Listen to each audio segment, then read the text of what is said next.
அஸ்ஸலாமு அலைக்கும் வரஹ்மத்துல்லாஹி வபரகாத்துஹு. அரபுலக்கணம் படிக்கிறவங்களுக்கு ஒரு சின்ன ஆலோசனை. நம்ம சர்ஃப் மனப்பாடம் பண்ணும்போது மறந்து போயிடும். அது மறக்காமல் இருக்க இந்த ஃபிங்கர்ஸ் டெக்னிக்கை நம்ம யூஸ் பண்ணலாம். நம்ம விரல்களில் ஒவ்வொரு விரல்லையுமே 3 அடுக்கு இருக்கும், கட்டை விரலை தவிர்த்து. கட்டை விரலில் மட்டும் 2 அடுக்கு. மொத்தம் நம்ம 5 விரலில் 14 அடுக்குகள் இருக்கும். நம்ம சர்ஃப்லேயும் பார்த்திங்கன்னா ஒவ்வொரு தலைப்பு கீழேயும் மொத்தம் 14 சீகாக்கள் இருக்கும்.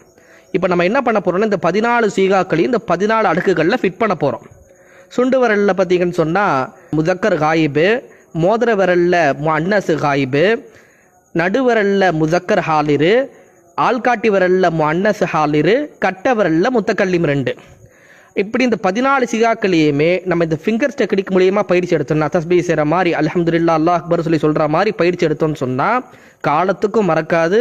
இன்ஷா அல்லாஹ், அல்லாஹ் தௌஃபீக் செய்வானாக. அஸ்ஸலாமு அலைக்கும் வரஹ்மத்துல்லாஹி வபரகாத்துஹு.